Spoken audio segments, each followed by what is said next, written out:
si yo tengo papilas interdentarias, si yo veo y observo que no tengo papilas interdentarias, que veo los puntos negros entre las piezas dentarias, obviamente no me va a servir. Tengo que poner un injerto de tejido conectivo más un colgajo de avance coronal. Creo que lo había dicho. Sí, lo habías dicho. Yo la leí porque estaba la pregunta ahí en el chat y no la quería dejar pasar. Pero... Hernán, Sí. ¿puedo aprovechar para hacer una pregunta? Sí. Bueno, primero felicitarte, Héctor, buenísima la presentación. Y la pregunta que tengo es con respecto al centrifugado. Vos hacés 2 centrifugados distintos, uno para APRF y otro para IPRF. ¿Has realizado el centrifugado en una sola parte? Onda, lo detenés a los 3 minutos.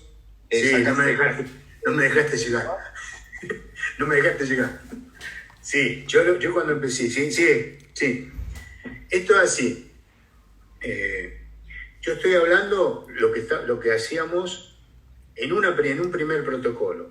Con esto, Adrián, Maxi y Ale, cuando podemos, lo hacemos. En una primera etapa lo hacíamos con este protocolo, que hacíamos 2, una para APRF, una para IPRF. Luego cambiaron los tiempos, seguíamos a misma cantidad de revoluciones, 1300 revoluciones por minuto durante un tiempo de 8, a los 4 o 5 minutos lo parábamos, sacábamos el IPRF y continuábamos centrifugando para formar la membrana. ¿A eso te referís, Ezequiel? Sí, perfecto. Bueno, gracias. No, nada. Bien. No, me vino bien, gracias, porque lo pensaba decir después, me ganaste de mano. Pero no, es así, que es lo que se está usando ahora, porque antes era un poco borroso, había que dejar, o bien que había que realizar 2 punciones, o bien había que dejar la vía puesta, como se coagulaba la sangre dentro de la vía, había que realizar lavajes con solución fisiológica varias veces para que se limpiara esa vía y comenzara a salir sangre de vuelta. Bien, perfecto. Y yo te quería consultar en lo que es tu experiencia clínica, desde que usabas PRP al paso por el uso del APRF, el APRF Plus o el IPRF, si notás diferencias en lo que es los resultados, en lo que es la cicatrización o alguna otra diferencia que puedas notar.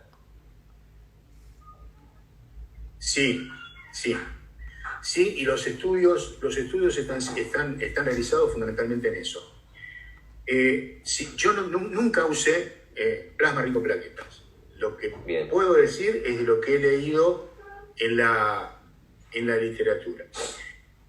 En lo que respecta a plasma rico en plaquetas, el inconveniente que tenían, si bien era muy bueno, era específico y excelentes resultados en lo que hace a los tejidos blandos. Eso por un lado. En lo que respecta a los tejidos duros, iba a retardar la cicatrización de los tejidos duros. Por eso se dejó de usar. Pues no es que sea malo. Y en lo que respecta al APRF y al IPRF, son de excelentes resultados. Y te adelantaste a una nueva pregunta, que es la siguiente. Yo les dije que ahora, en este momento, estábamos utilizando las membranas de colágeno y por encima una membrana de colágeno bilaminar y por encima una nueva membrana de colágeno. Hoy prácticamente, y los nuevos estudios, podemos estar en condiciones de decir que si nosotros dejamos una membrana de colágeno en íntimo contacto con el periósteo, nos va a mejorar la angiogénesis y la vascularización de los tejidos blandos y nos va a mejorar la vascularización de los tejidos duros. Es por eso que esto es tan importante para la regeneración de ambos tejidos. No sé si te quedó ahí. Sí, perfecto. Sí, quedó perfecto. Seguimos. Bien. Otro caso clínico con una dehiscencia, se hizo la extracción de todas esas piezas dentarias, la colocación de los implantes, la colocación de las membranas, una barra y el caso terminado. Este es un caso clínico de lo último, donde colocamos con esas pérdidas de sustancia, colocamos los tornillos, la regeneración, solamente membranas de colágeno en íntimo contacto con los tejidos blandos y con el periósteo, y a los 4 meses y medio la colocación del implante. Otro caso clínico. Y este lo voy a mostrar específicamente para ver cómo se utilizan el set de cepillado suave.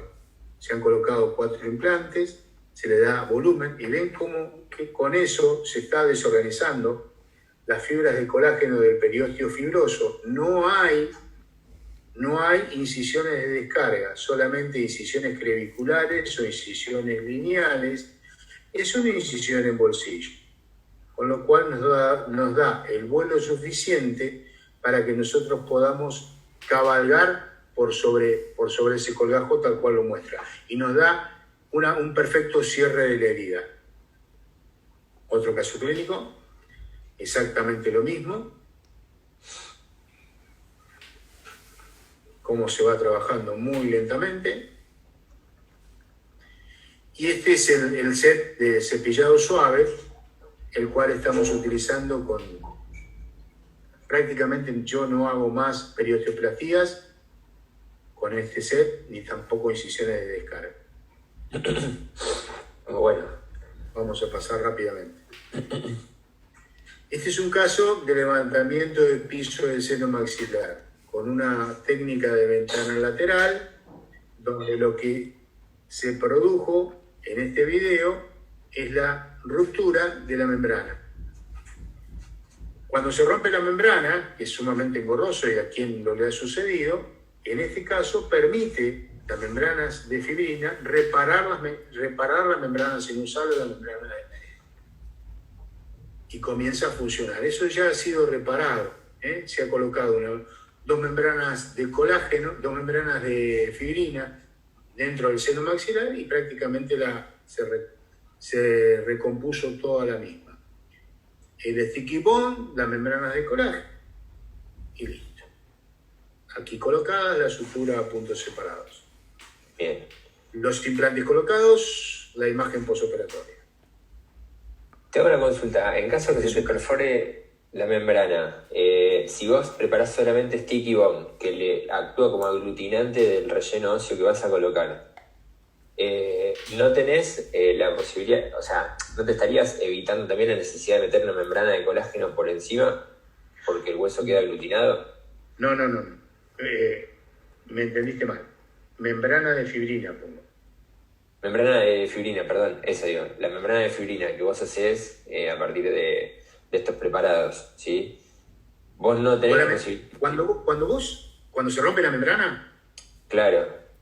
Yo te digo, ¿qué pasa si al romperse vos colocás el relleno óseo aglutinado en el sticky bone, que de esa manera no hay chance de que se te vaya a ir hacia adentro del seno? Se mantiene estable. Nunca lo intenté, porque siempre que se ha roto la membrana, y que más de una vez, le ponemos 1 o 2 membranas de fibrina, pero es ni 30 segundos y le decimos al paciente respira y la membrana ya está sellada. El movimiento que toca, perfectamente sellada. Entonces directamente no hay ningún tipo de inconveniente.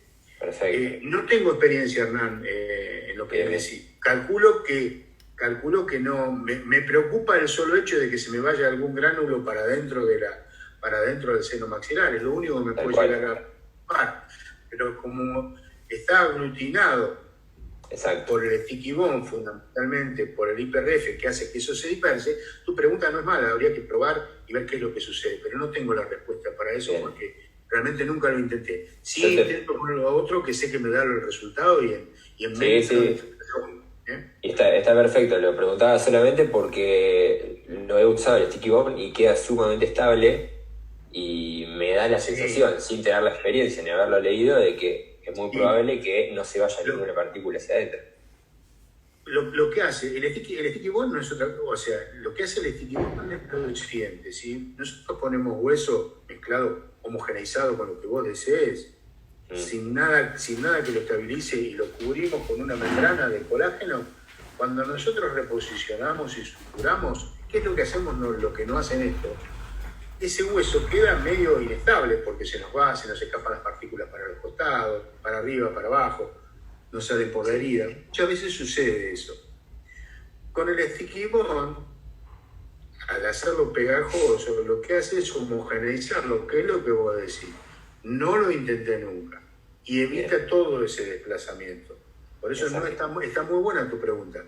Bien. No lo haría, como estoy acostumbrado. Sí. No sigo con ese problema. Está No perfecto. quiero tener complicaciones.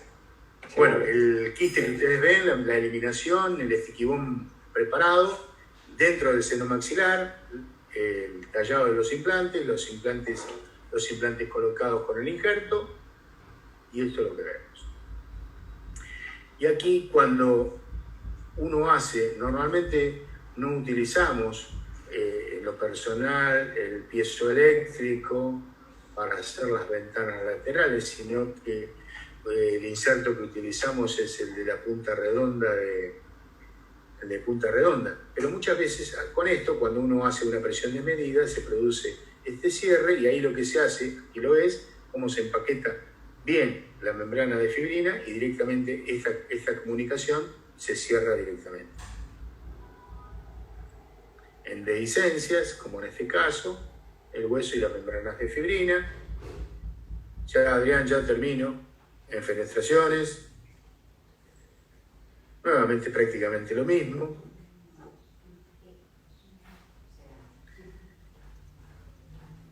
Levantamiento de piso de seno nuevamente y la comunicación. ¿Qué podemos colocar dentro del hueso? O bien colocamos sticky bond, o bien colocamos solamente membranas solas, no una, 3, 4, 5, dentro del seno maxilar. Porque todo lo que colocamos dentro del seno maxilar, dada la capacidad inductiva de la membrana de Schneider, va a formar hueso. Lo que pasa es que, recuerdan, ustedes son muy jovencitos, pero hace unos años atrás se hablaban de una técnica que apoyaba, hacían la ventana lateral y dejaban la ventana como techo, la técnica del parante, que fue descrita hace muchísimo tiempo. Acá la realizaba un doctor en Buenos Aires, un amigo, Gabriel, y se rellenaba solamente con el coágulo de sangre. Exacto. Y esa era la técnica, y ese coágulo de sangre generaba hueso. Claro, el inconveniente, semejante cavidad, semejante coágulo, podíamos tener el inconveniente de que se nos produzca un proceso infeccioso post-extracción, lo cual no sucede si colocamos todas estas membranas de fibrina, porque vamos a tener una hemostasia excelente, y si colocamos estas membranas de fibrina conjuntamente con lo que es el sticky bond, vamos a estar brillantes. ¿Cuáles son los protocolos? Para las membranas, los coágulos y los tapones, 1300 revoluciones por minuto durante 14 minutos. ¿Sí? Si yo quiero realizar el inyectable para grandes membranas, para hacer sticky bond, 1300 revoluciones, 14 minutos. Si yo quiero realizar solamente IPRF en mujeres, 700 revoluciones durante 3 minutos, IPRF en hombres, el líquido, ¿no? 700 revoluciones, 4 minutos.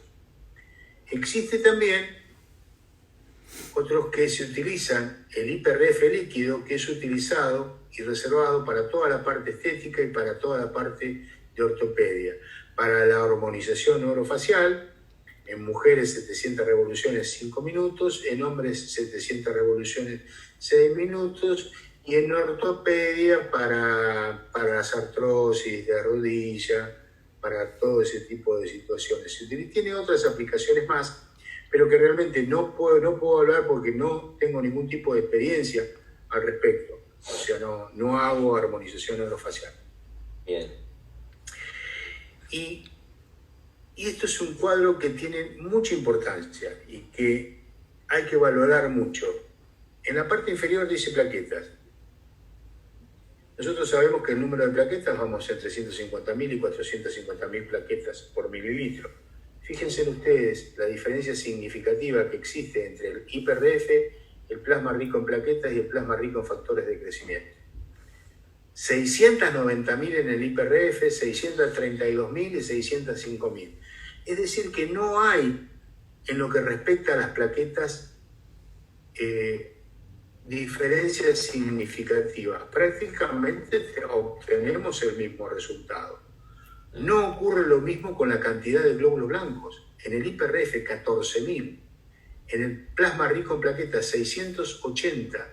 Y en el plasma rico en factores de crecimiento, el de Anitúa, 92 por mililitro. Miren los monocitos, 121 por mililitro. Los monocitos son los que nos van a generar los macrófagos, los que nos van a limpiar la herida, los que nos van a permitir seguir enviando factores de crecimiento a la zona, liberando factores de crecimiento. Neutrófilo 4.270 contra 100 en el plasma rico en plaqueta contra 31. Y miren los linfocitos, 8.590 contra 540 en el PRP y 54. ¿Qué es lo que hace todo? ¿Por qué se ha generado todo esto? Por la cicatriz, por el concepto de centrifugado a baja velocidad. Eso es lo que produce tanta cantidad de factores de crecimiento. ¿Qué hacen? Que estos factores de crecimiento, que en un principio teníamos una gran cantidad en el plasma rico en plaquetas, con el centrifugado o con el concepto de centrifugado a baja velocidad, vamos a tener una mayor concentración y una liberación lenta y gradual de esos factores de crecimiento que van alcanzando un pico máximo a los 10 días y va a un mes y se continúan liberando factores de crecimiento. Esto es lo que se está logrando y lo que se está haciendo hoy en día.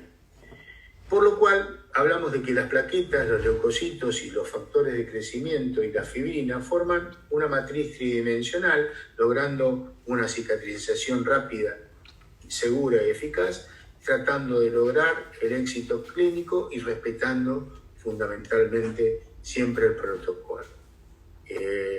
Aquí tienen donde yo trabajo, mi correo electrónico, mi Facebook, mi Instagram, a disposición de ustedes para lo que deseen. Muchas gracias por la atención y perdón si los cansé un poquito. No, estuvo espectacular. Muchas gracias, Héctor.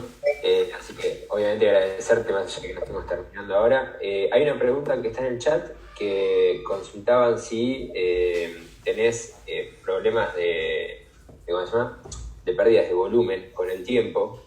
Eso estaban consultando, ¿sí? O sea, si hay reabsorciones. Principalmente sería eso. No sé si se refería a tejido duro o blando.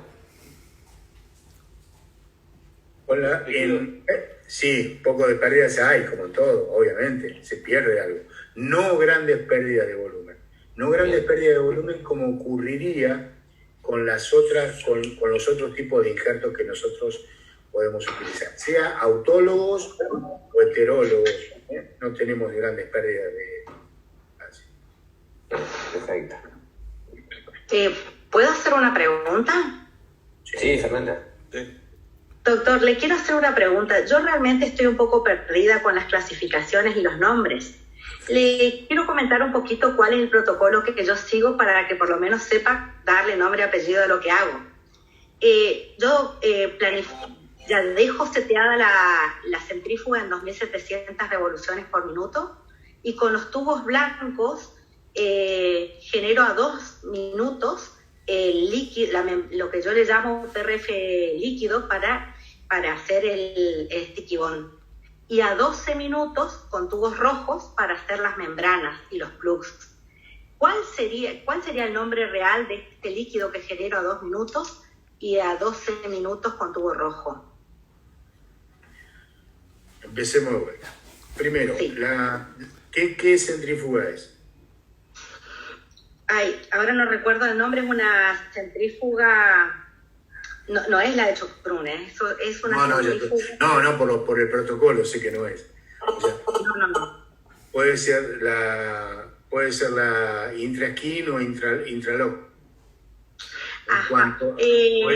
alguna La de esas puede ser. traje me habían recomendado. Yo lo que entiendo, lo que comprendo es que es muy alta, son muy altas las revoluciones que estás practicando. No sé, pero desconozco cuál es el protocolo de esa centrifuga. No te puedo dar una respuesta.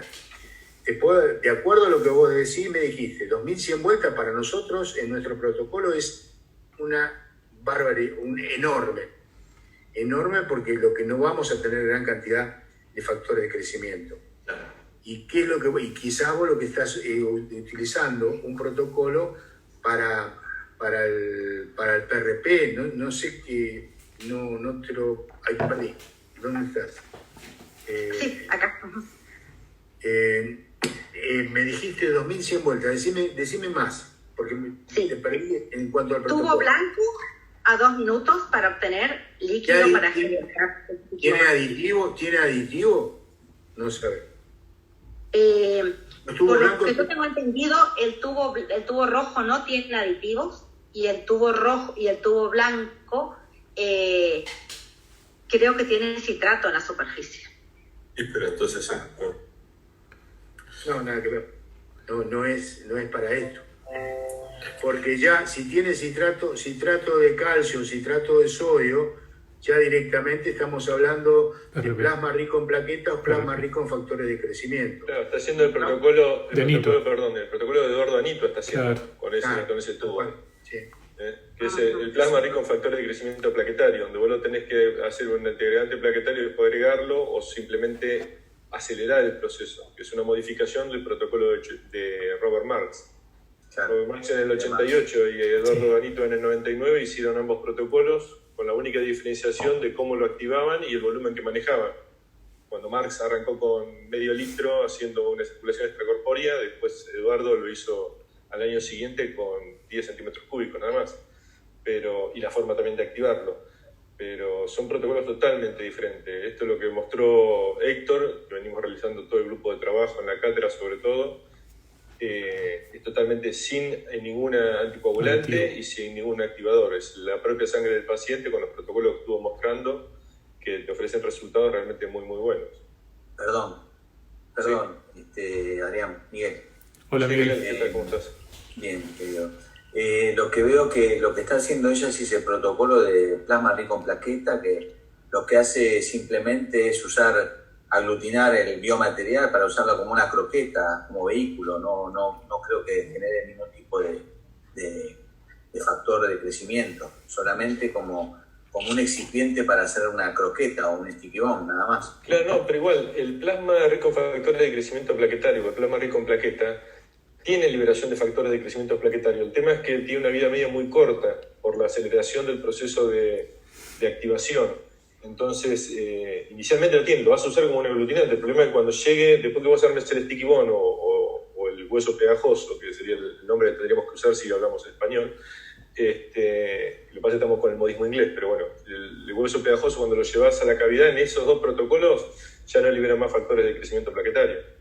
Mientras el efecto práctica, perdóname Adrián, pero la liberación de ese factor de crecimiento, fundamentalmente del plasma, de factor de crecimiento rico en plaquetas, vos lo mencionaste muy bien, es efímera la vida, 15 minutos dura y desapareció. 15 a 20 minutos, no más que eso. Gracias. Por favor. No, Bueno, creo que quedó todo más que claro tu parte, Héctor. Así que, Adrián, si querés seguimos y si surge alguna duda más de lo que ya pasó, bueno. Sí, voy a hacer un resumen porque la verdad que ya me habló todo. Sí. No sé qué vas a ver ahora. Bueno, ¿no? Ha sido muy lindo esto, les agradezco la invitación. Me gusta su biblioteca, doctor. ¿Me podría regalar una más? Ahora le vamos a mostrar la biblioteca, doctor, sí. Vamos a compartir la pantalla y bueno, vamos a comentarles un poquitito lo poco que quedó para tratar ahora es otra aplicación de la filina rica en plaquetas, que es la regeneración por medio de la ortodoncia osteogénica periodontalmente acelerada. Esta alternativa que nos ofrece es la que realizamos junto con Héctor en diferentes centros de práctica asistencial donde trabajamos juntos y hacemos docencia, tanto en la universidad pública como en la privada y en el Hospital San Juan de Dios, donde bueno, Héctor ahora está como profesor consulto ya desde hace varios años cuando se jubiló del Hospital de Gonet, y aprovechamos su capacidad y su idoneidad tanto como cirujano como profesional de formación para nombrarlo profesor consulto por el Ministerio en el hospital. Y bueno, en la facultad tenemos el orgullo de que tanto en la pública como en la privada lo tenemos en la cátedra trabajando con nosotros junto con un grupo bastante importante de docentes. Lo que es importante en cuanto a la ortodoncia osteogénica periodontalmente acelerada y la aplicación de estos factores de crecimiento plaquetario o la filina rica en factores en plaquetas, es que normalmente los movimientos de las piezas dentarias surgen como un resultado de la compresión del ligamento periodontal que va generando modificaciones histológicas y biomoleculares en el ligamento periodontal y por ende en el tejido óseo circundante. Eso genera un proceso de reabsorción y neoformación que en la ortodoncia convencional demora 18 a 31 meses dependiendo de la situación clínica inicial del paciente.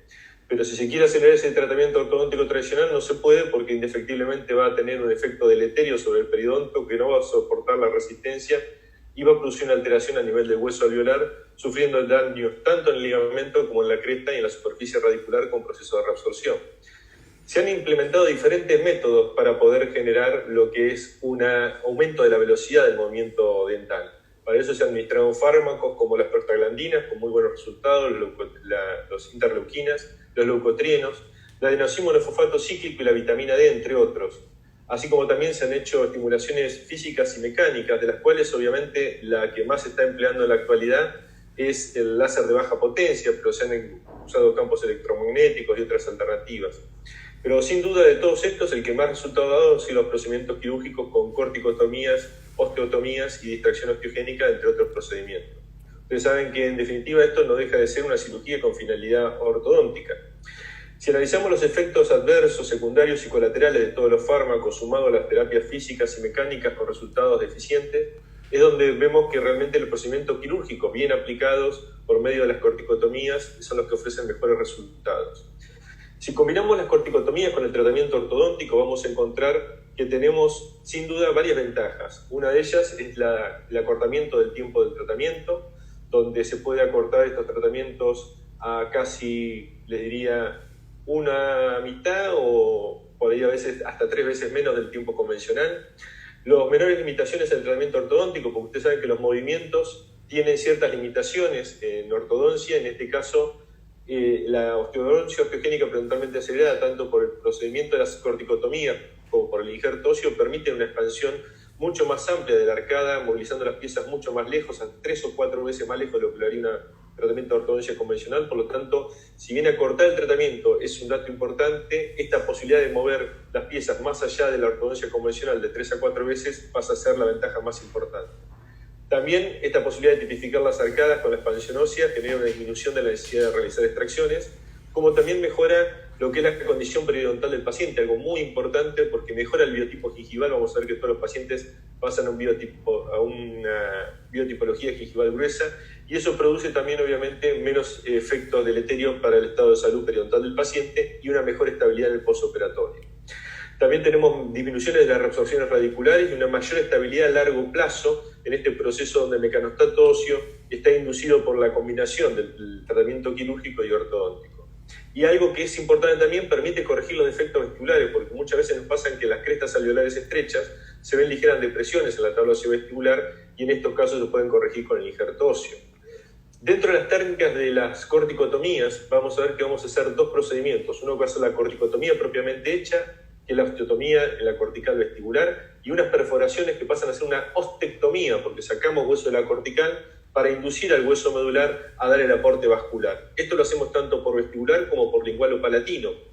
Y todo este procedimiento va a activar a los osteoblastos y a los osteoclastos, facilitando después el movimiento ortodóntico que vamos a realizar con las piezas dentarias. Lo que es importante, que lo que les refería, que esto disminuye de 3 a 4 veces lo que es el tratamiento ortodóntico en tiempos, lo cual para los procedimientos de los adultos mayores y adultos jóvenes, que son los adolescentes, hoy representa un beneficio muy importante. Lo que sí hay que tener en cuenta es que hay criterios de inclusión y exclusión, es decir, tenemos que tener ciertas características para que el paciente pueda ser sometido a esta terapéutica. Primero va a necesitar tener un reborde alveolar con un mínimo de 10 milímetros ápico coronal y en el sentido vestíbulo lingual tenemos que tener por lo menos 7 milímetros de ancho, con un espesor de hueso alveolar que debe ser de al menos 3 milímetros para evitar las fracturas de este tejido óseo y, por supuesto, tener un abundante hueso medular, porque si no, no va a permitir brindar un aporte vascular al lecho. Recordemos que nos pasa lo mismo, y yo siempre lo comparo en este sentido, sobre todo cuando la audiencia es gente que hace cirugía o implantología, cuando tenemos que poner el límite para hacer una expansión de la cresta alveolar, del split crest. Nosotros necesitamos que por lo menos el paciente tenga de 3 a 4 milímetros de hueso medular para que sea factible hacer la expansión crestal. Si está más corticalizado, no va a dar resultado, y en esto pasa algo muy similar. También tenemos que tener en cuenta que tiene contraindicaciones. Las contraindicaciones son absolutas y por ende son justamente lo contrario a lo que estábamos mencionando.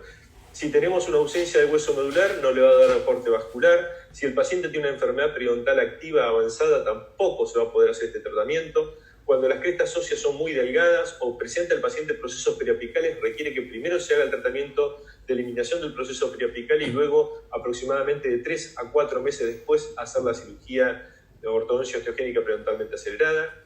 Fundamental los pacientes que tienen patologías sistémicas no controladas, especialmente los diabéticos, que sabemos que tienen macro y microangiopatía y tienen una migración tardía de los polimorfos nucleares al lecho quirúrgico, por lo tanto, esa quimiotaxis tardía de los macrófagos va a producir un defecto deleterio para la cicatrización que requiere indefectiblemente el proceso de reabsorción y neoformación.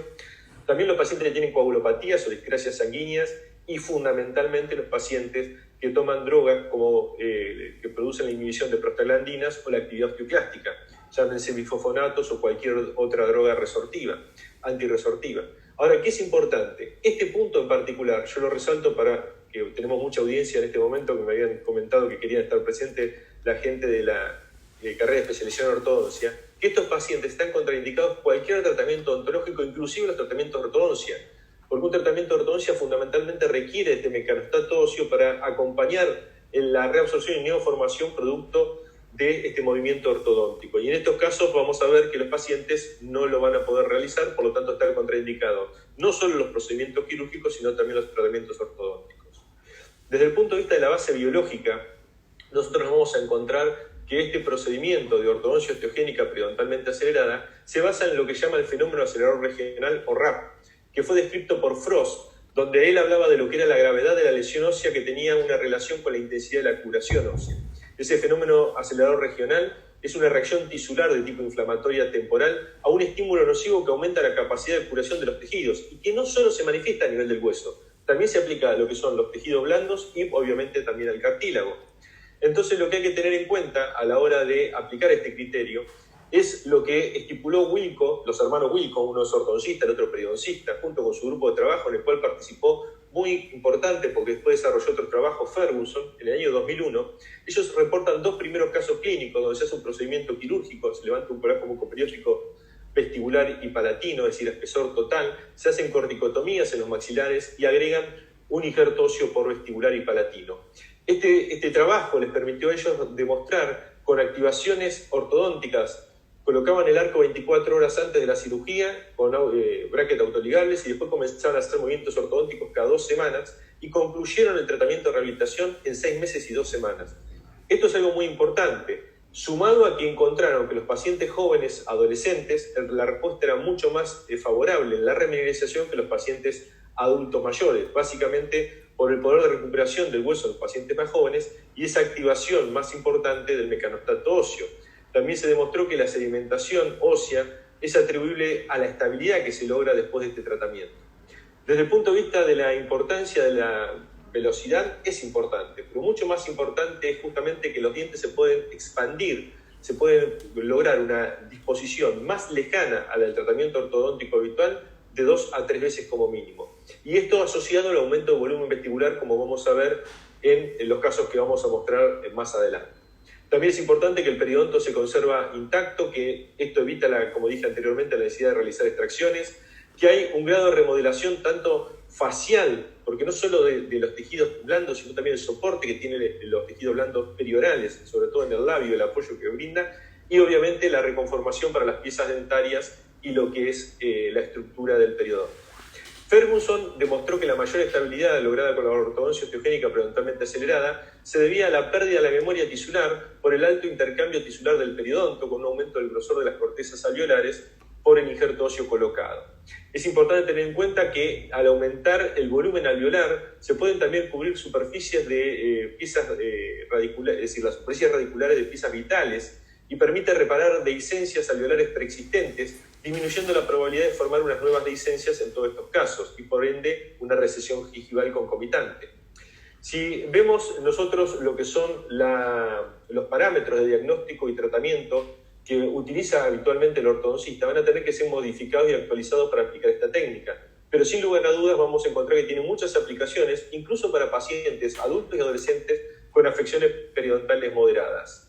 Hicimos un trabajo que publicamos en el año 2018 sobre las técnicas de ortodoncia osteogénica periodontalmente acelerada, los principios biológicos, en la revista de la Sociedad Odontológica de La Plata.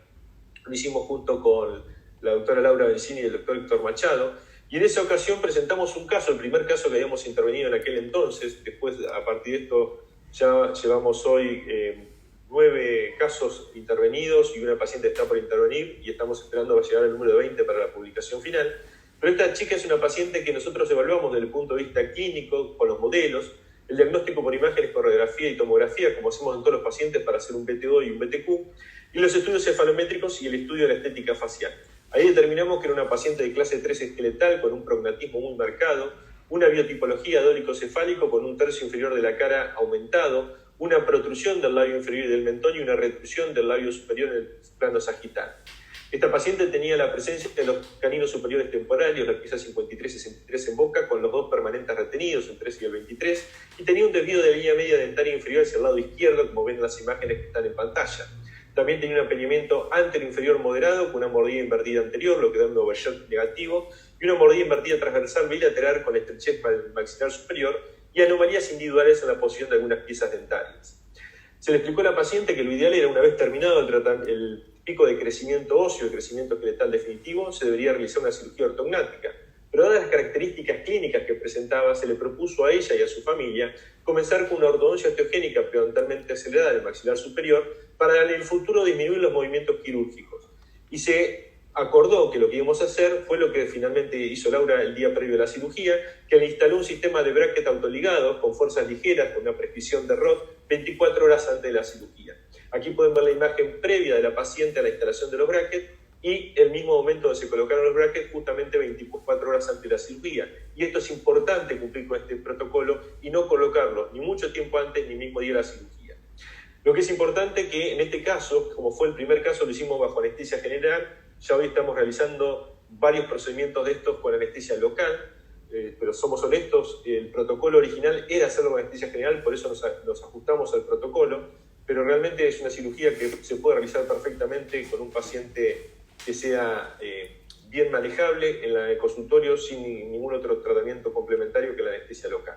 Pero en este caso lo hicimos con anestesia general, hicimos una incisión desde el segundo molar superior derecho a izquierdo, un decolado colágeno mucoperióstico, y empezamos a hacer primero, como ven ustedes, la eliminación de la cortical ósea que cubría las piezas dentarias retenidas, con un escoplo de Garner, que es un escoplo triangular a presión manual. A mí me gusta usar mucho esto para evitar producir un daño en el esmalte de las piezas dentarias. Son escopios que usábamos antiguamente cuando hacíamos las apicectomías en la escuela de Costoya, de Müller, un montón de gente que ya hoy no está más, pero que nos ha formado en los comienzos de la cirugía oral.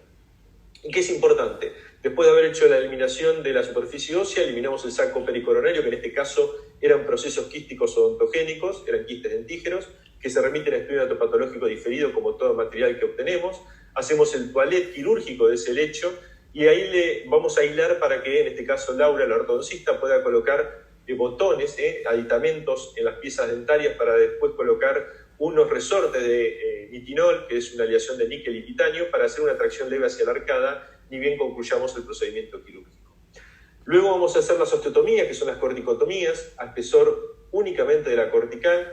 En este caso comenzamos con la cortical ósea vestibular, después vamos a pasar a la palatina. Para eso nos valemos del bisturí piezoeléctrico. Es importante comenzar el sector anterior con el inserto angulado a 90 grados, con el más pequeño, que son los bocados, incidan a nivel de la cortical para producir un estímulo del hueso medular subyacente sin producir lisis óseas, obviamente siempre con alta refrigeración.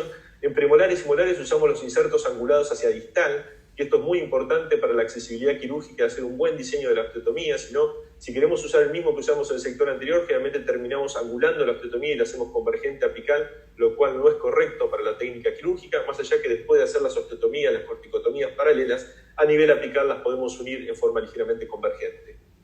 Concluidas las corticotomías, hacemos pequeñas cribas, que son perforaciones en la cortical ósea vestibular, ingresando ligeramente oblicuo a la cortical y obviamente tratando de preservar lo que son las estructuras periodontales de las piezas normalmente implantadas. Para esto usamos generalmente una fresa número 6 o número 4, montadas en un micromotor, que generalmente usamos el mismo fisiodispenser para implantes a 1500 revoluciones, con abundante caudal de irrigación para nunca producir una morbilidad ósea. Recuerden que jamás hay que llegar a los 40 grados en el calentamiento óseo, si bien la lisis se produce estadísticamente entre los 45 y 47 grados.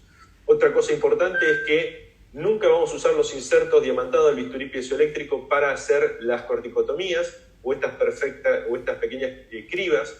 ¿Por qué? Porque cuando trabajamos con este inserto diamantado lo podemos usar para elevación de piso de seno u otras técnicas, pero produce generalmente un cuadro de isquemia a nivel del hueso, entonces por eso es que no lo usamos para este segmento donde vamos a usar siempre fresas diamantadas, ¿para qué? Para buscar ese sangrado del lecho quirúrgico que es tan fundamental.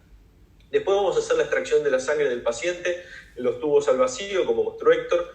Recuerden que esto lo hicimos con Héctor y con Laura en el año 2018, por eso estamos usando el protocolo en este momento, donde hacíamos la primera extracción y centrifugamos 8 minutos a 1300 revoluciones para lograr lo que era el APRF. Después que teníamos los tubos ya con la extracción, los centrifugamos y lo dejamos reposar 5 minutos en posición vertical para obtener el coágulo de fibrina. Estos coágulos de fibrina, un fragmento de ellos, los colocamos todos en una bandeja, pero un fragmento ya lo separábamos después para poderlos particular y mezclarlo con el injerto. Y acá es importante tener en cuenta dos cosas. Primero, hay que tratar de trabajar con tijeras bien afiladas que produzcan un corte nítido, que permitan hacer un particulado de la membrana bien atraumático para la misma, y lo que es importante cuando lo mezclamos con el injerto, que el injerto sea para estos casos de 250.000 micras, no mayores. Aún en cualquier marca comercial tenemos injertos que tienen granulometría variada. Pueden ser de 1000 a 2000 micras también que presente la empresa, pero no nos sirven para este tipo de regeneración, sino servirían para una elevación de piso de seno. ¿Por qué? Porque queremos rellenar aquellos defectos más pequeños y afractuosos en el vestíbulo bucal. Mezclamos el injerto con la membrana de fibrina, en este caso un hueso bovino iofidizado, y lo llevamos al vestíbulo del maxilar superior, donde ya hicimos las corticotomías y las cribas, y lo vamos condensando lentamente, compactando con los condensadores que vienen en el set quirúrgico. Pero podríamos usar cualquier otro aditamento. Lo que es importante es que esa compactación tiene que ser leve, moderada, porque si la hacemos con gran presión va a producir cuadros de isquemia que después va a impedir la revascularización de este injerto y por ende va a entorpecer el proceso de regeneración ósea. Entonces lo que es importante es ir condensando muy lentamente, de forma homogénea en todo el vestíbulo.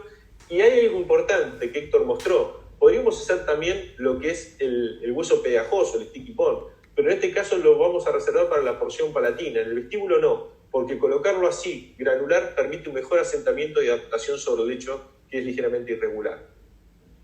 Luego vamos a hacer la extracción de sangre, que casi la hacemos en paralelo, y hacemos un centrifugado por 3 minutos a 700 revoluciones por minuto para obtener el IPRF, y de esa forma, como explicó Héctor, activar este injerto que colocamos en el vestíbulo por un goteo del IPRF en la superficie. En este caso, vamos a ver que podríamos haber hecho lo que vamos a mostrar después en palatino, que ya Héctor mostró, es hacer el sticky bone sobre la platina para poder colocarlo en forma de masilla, como vulgarmente se dice, a lo que es este hueso pegajoso. Pero lo que hicimos sí fue tomar las membranas que no habíamos usado para el particulado para colocarlas por la superficie vestibular del injerto. Y acá recordemos una vez más que esto lo hicimos en el 2018. ¿Y por qué lo resalto? Porque sobre esa membrana de fibrina colocamos la membrana de colágeno bilaminar preferentemente, que tenía la particularidad de tener un área del entramado cerrado que quedaba próximo al periósteo y por esa forma no permitía la migración fibroblástica, y otro de entramado abierto subyacente próximo al coágulo de fibrina o en este caso a la membrana de fibrina, que permitía la proliferación osteoblástica. Acá hay que tener en cuenta un tema que es muy controversial hoy en día, que es la indicación o contraindicación del uso de la membrana y de las fibrinas. Los protocolos van a ver que dependen de los autores y los sesgos que tengan muchas veces en cuanto a los soportes económicos, le van a pasar de decir usar solo fibrina usar solo membrana, usar fibrina y por encima de la membrana, o usar fibrina, membrana y fibrina, que es lo que nosotros estuvimos utilizando en estos últimos tiempos. Pero todo tiene su sentido, todo tiene su aplicación y en realidad, desde el punto de vista estadístico, no se ha observado una diferencia significativa en los resultados obtenidos. Sí hay criterios biológicos para la indicación de cada uno, porque está quien defiende el uso de la membrana y me estipula que si yo uso una membrana de fibrina por debajo, la membrana de colágeno bilaminar y otra por encima, la membrana subyacente estimula la formación del tejido óseo, la suprayacente del tejido blando y la membrana de colágeno evitaría el entrecruzamiento de los fibroblastos y los osteoblastos, donde ganarían indudablemente los fibroblastos.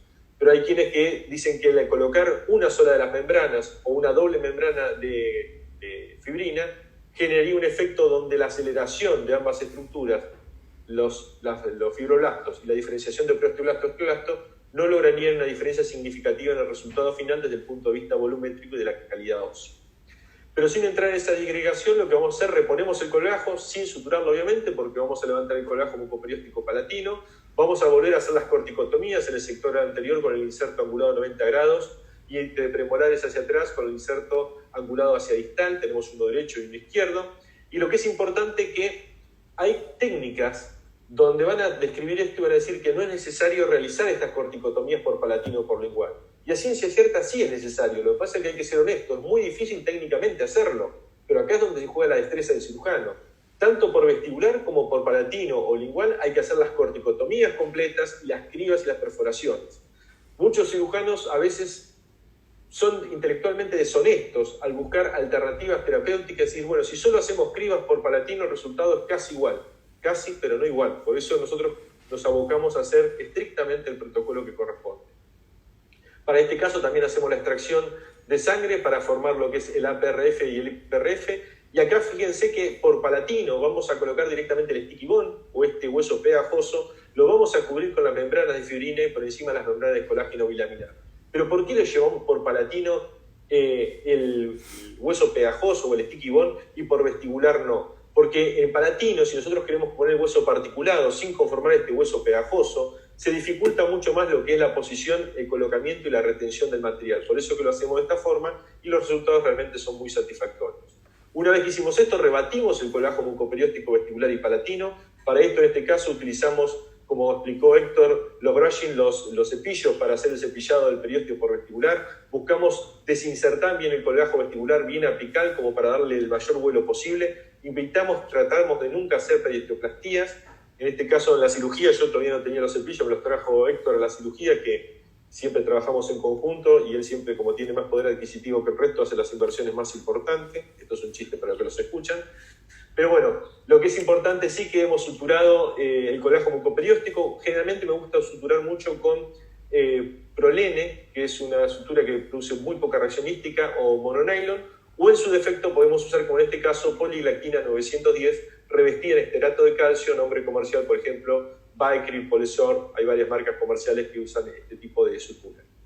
Podemos ver que el estudio anatopatológico diferido nos informó que se trataba de un quiste dentígero, de un canino superior derecho e izquierdo, eran dos quistes dentígeros, y observemos aquí clínicamente la excelente evolución de la paciente a las 72 horas. 72 horas de evolución y observamos estos resultados clínicos muy satisfactorios. Obviamente, lo que es más importante es observar la tomografía a los 30 días, donde se ve que tenemos una ganancia ósea por vestibular de 28.7 centímetros cúbicos y por palatino 16.4 centímetros cúbicos. Si observamos lo que es el contorneo del maxilar original, de la estructura morfológica del hueso, en color anaranjado, y vemos la delimitación tanto en el corte axial en el centro de la pantalla como el sagital en la parte derecha de la pantalla, podemos objetivamente ver la regeneración ósea que se ha logrado, el volumen que se ha generado y obviamente esto el beneficio que tiene tanto para el paciente como para el ortodoncista a la hora de realizar los movimientos.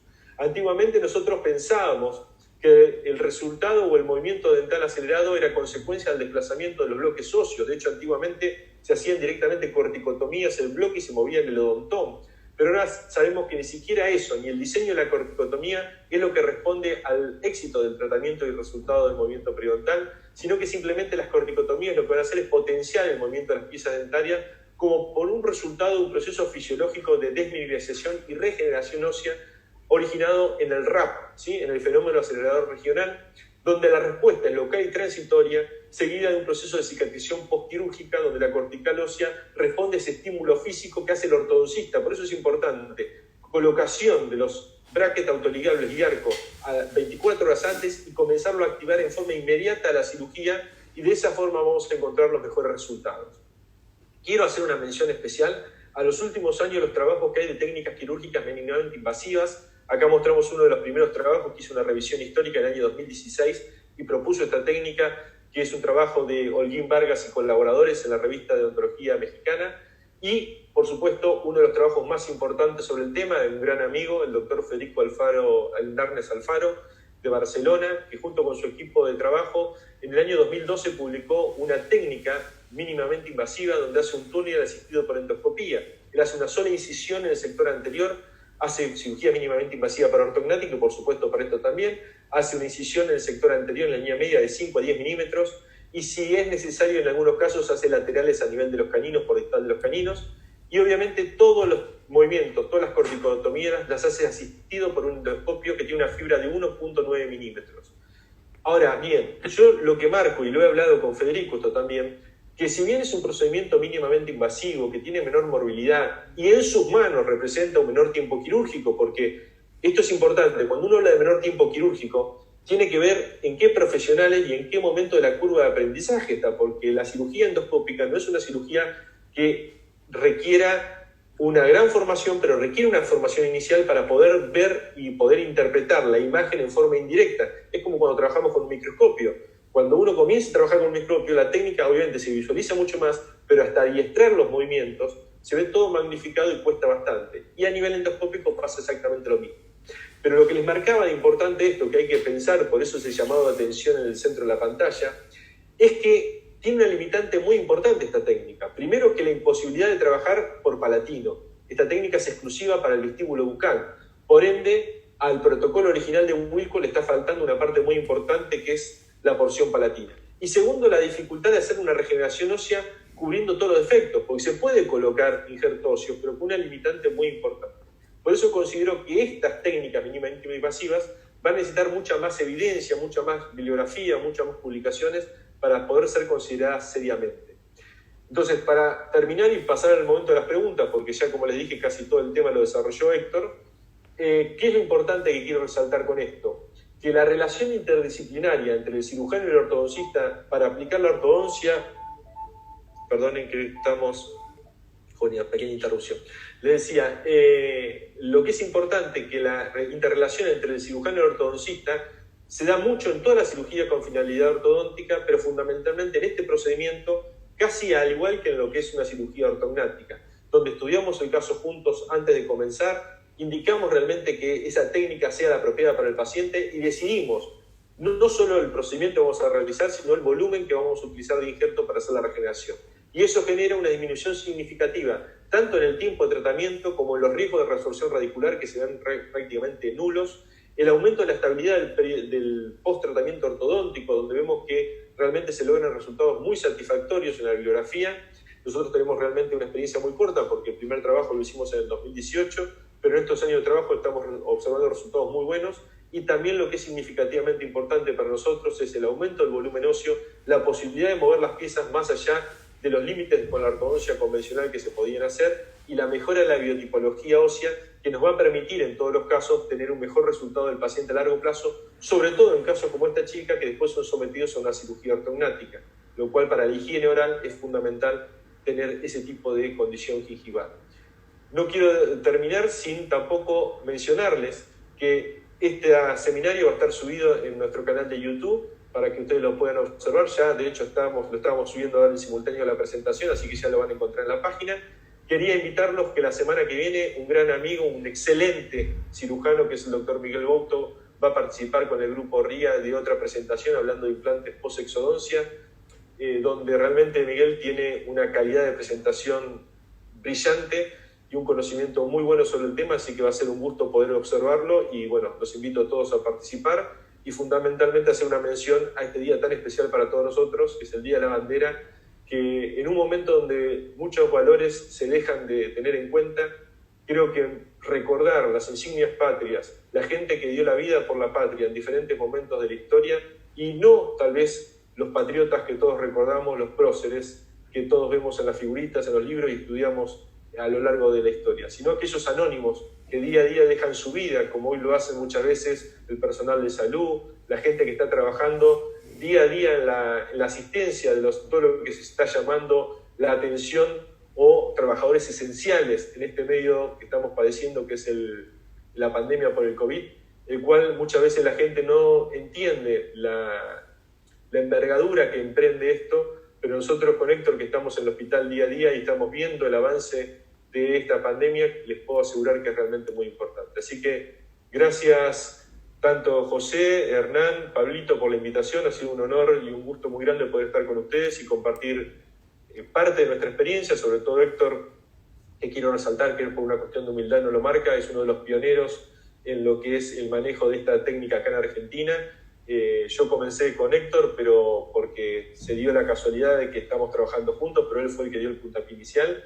Hace años antes yo había tenido la suerte de trabajar hacer un curso con Marx y también con Eduardo Anitba, y Héctor fue el pionero que abrió las puertas con el protocolo de Chukuna acá en Argentina, y bueno, para mí quiero resaltar que es un gusto, un placer y un honor trabajar con él, que al igual que mi padre, que algunos ya lo conocen y ha mostrado Héctor la foto, han sido las personas que creo que en nuestra especialidad han marcado la mejor formación de cirujanos orales y maxilofaciales, pero sobre todo de mejor calidad de profesional. Y eso es importante, porque hay muy buenos cirujanos, pero hay que ser primero mejor persona, y Héctor es uno de esos. Así que gracias por la invitación y gracias, Héctor, por la presentación que hiciste. No me dejaste tema, pero por lo menos te agradecí al final. No sé si hay preguntas. Bueno, gracias Adrián y gracias Héctor a los dos. Bien, bueno, preguntas todavía no surgieron en el chat, pero me las pueden ir haciendo. Y bueno, particularmente quiero agradecerles a vos, Adrián, a vos, Héctor. La charla fue excelente. La verdad que comparto lo que dijiste en el cierre, 100% con todo, de los próceres de todo momento, sobre todo los que por ahí uno no ve en la figurita, como dijiste vos, exactamente. Así que la verdad que súper agradecidos, creo que la charla fue mucho más que completa, abarcaron todo, de la A a la Z, como se dice, en lo que es el uso del PRF. Así que no sé si Pablo o José tienen alguna duda o inquietud para preguntarles, pero en nombre del grupo agradecerles sobre todo a ustedes y obviamente a todos los que están presentes y invitarlos obviamente al sábado próximo, que está Miguel acá, que va a estar como dijiste Adrián, presentando el tema de lo que es implantes post-extracción en piezas posteriores. Yo simplemente agradecerles... Perdón, ¿puedo hacer una pregunta, Adrián? Sí, bueno, ante todo, gracias a ambos, la charla estuvo espectacular. Cuando veo que hacer la corticotomía, no sé qué profundidad le das a esa corticotomía. Y yo me pregunto si sería posible también llegar hasta una zona palatina para no tener que hacer por ahí el corte por pagar. No digo la regeneración, sino... No, te entiendo la pregunta. Eso es lo que se hacía en la década del 60, en realidad empezó en el 63. Pero no, está contraindicado. Justamente el kit de la técnica es hacer solamente corticotomías, cortar solamente la cortical, el espesor que tenga la cortical en cada área. De hecho, no son homogéneas la profundidad de los cortes, porque vos vas a ver, por ejemplo, en la zona de la eminencia canina vas a tener, depende de la anatomía de cada sector de la arcada.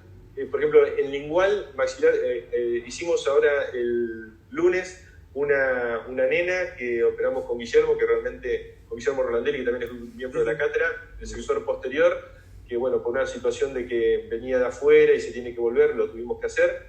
Y en el sector, hicimos toda la mandíbula con anestesia local, en el sector posterior, teníamos muy corticalizada la porción lingual, pero bueno, tuvimos que hacerla. Incluso tenía un paciente de la doctora María Betty, tenía el primer molar bastante, casi diría en un grado de retención, porque tenía una emergencia por arriba del ecuador dentario, y lo que le hicimos fue justamente las corticotomías, y por lingual te decía tenía un gran espesor, pero el secreto de la técnica es solamente llegar el espesor de la cortical hasta el medular sin tocar el medular. Y si bien técnicamente es difícil ingresar por lingual, y sobre todo por palatino más que por lingual, porque el lingual vos levantás un colágeno y entrás, pero por palatino a veces depende es incómodo, también de la anatomía, ¿no? Claro, cuando tenés paladares ojivales y todo, es Este caso es un poco más dificilísimo, complejo. claro. No, es difícil, pero bueno, hay que hacerlo, por eso es importante tener los insertos angulados también para poder trabajar, y la técnica es esa. De hecho, yo soy honesto, cuando se dificulta la excusa es decir, bueno, le hice las cribas, no es eso, es decir, si uno quiere justificar las cosas que hace mal, las puede justificar. Me pasa muchas veces con los colegas cuando hablamos de surgery first, es decir, surgery first es pensar con el